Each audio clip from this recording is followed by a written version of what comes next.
Probably the biggest unexpected news story that is taking people's attention right now. Really awful, awful story. There is a submersible. It's not quite a submarine exactly. It's a submersible device that is carrying 5 people somewhere in deep sea in the middle of the Atlantic Ocean. They were on a trip to go look at the Titanic, and the company lost contact with the submersible pretty quickly, and now they're running out of air. The U.S. government's involved trying to recover this, but they're looking at a search area the size of the state of Connecticut, and the submersible is not very big. It's pretty cramped. And so it's just about as horrifying a story as one could imagine in terms of ways to go, just in a cramped little tin can at the bottom of the Atlantic Ocean near the Titanic. That's pretty terrifying, where we don't really know what's happened to these people. There's a chance they're already dead, and the way they would have died is if somehow the cabin became depressurized, and then the weight of the ocean would have just crushed it all up. That would have been very quick.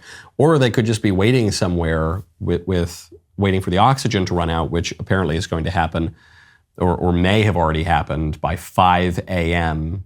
Eastern time.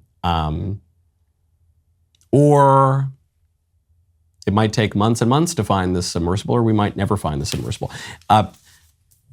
People are criticizing the company right now because the company seems to have cut some corners on safety and seems to have gone a little bit woke and said they wouldn't hire old white guys because that's not inspiring enough or something. Here's some audio of the head of the company.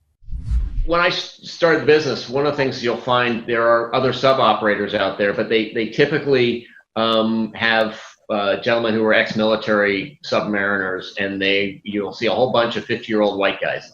I wanted our team to be younger, to be inspirational, and I'm not going to inspire a 16-year-old to go pursue marine technology. But a 25-year-old, who's a sub-pilot or a platform operator, one of our techs, can be inspirational. And so we've really tried to get very intelligent, motivated, younger individuals involved, because we're doing things that are completely new. We're taking approaches that are used largely in the aerospace industry, is related to safety and some of the preponderance of checklists, things we do for risk assessments and things like that are more aviation related than ocean related.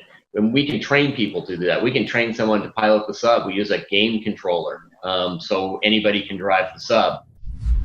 So they use a game controller. They've used all this new kind of technology. They've applied aviation technology to the sub. The critics are saying, you cut too many corners. This was insane. Why on earth would anyone get into this thing? The defenders of this are saying, well, this is the explorer spirit. This is adventure. This is we shouldn't discourage this. Of course, you got to be a little bit crazy to go explore parts of the world, and that's a good thing, and we should encourage it. The people knew the risks. That seems to be certain. There's a 61-year-old British digital marketing magnate named Chris Brown. He had put a deposit down to go on a voyage on this submersible, and then he backed out at the last minute because he said the risks are too high.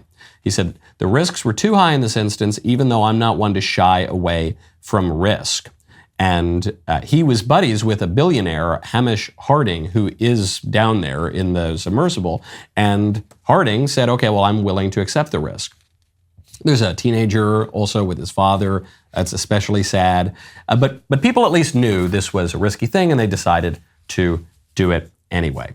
Right now, go to cinch.com, use promo code Knowles. Picture it, the perfect summer night, the warm breeze just gently lapping your face as you lounge in your favorite chair outside, the grill sizzling with juicy, gooey burgers.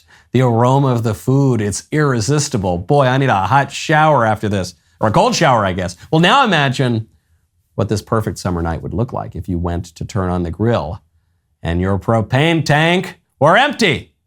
That's where our friends at Cinch come in. Cinch is a propane grill tank home delivery service. They deliver propane grill tanks right to your door. Cinch delivers on your schedule and requires no long-term commitment or subscription. Plus, delivery is completely contactless. You don't have to wait around at home. Track the order on the Cinch app from anywhere. Whether you're grilling steaks or lighting up the patio heaters on a cold night, Cinch's propane delivery service ensures that you have the fuel you need to make the most of every moment.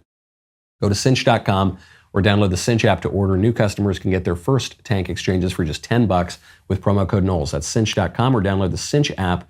Use promo code Knowles to get your first tank exchange for just $10. This is a limited time offer. You must live within a Cinch service area to redeem it. Go to cinch.com/offer for details.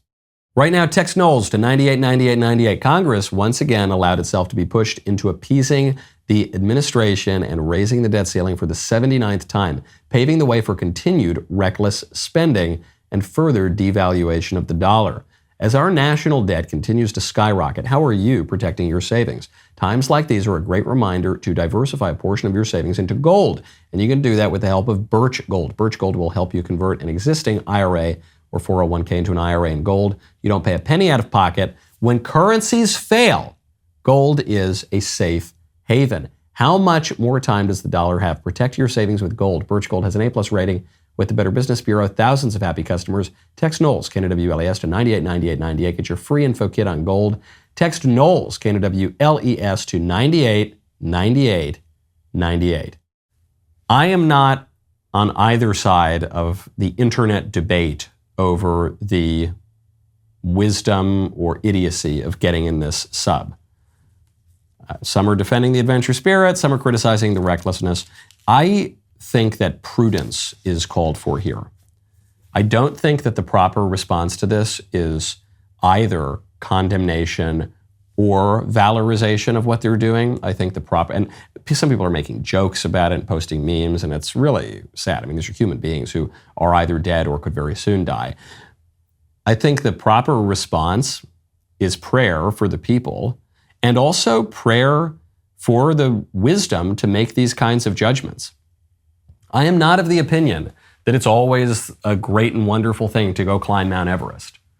I don't think that's true. I think sometimes it can be reckless and suicidal and deeply dark and sinister. And I'm also not of the opinion that it's always a terrible thing to go climb Mount Everest, that you should just stay in your home and always make the safe choice. I'm not of that opinion either. It's a little bit more complicated. You've got to use your prudence and your judgment and calculate risks and weigh risks and see what's to be gained here. Some of the people criticizing this company are saying, well, you weren't exploring anything new. You were just going down to a shipwreck that's one of the most studied shipwrecks ever. So this was just tourism, and it was tourism that cut a lot of corners and was very, very expensive. But I don't know, on the other hand, as far as tourism goes, pretty adventurous, it seems to me. And so I just think when we make these decisions on all political matters, we are, especially in the digital age where we're addicted to extremism and clicks, we just want to be able to say, okay, here's the solution. It's always good to go do the extremely dangerous thing.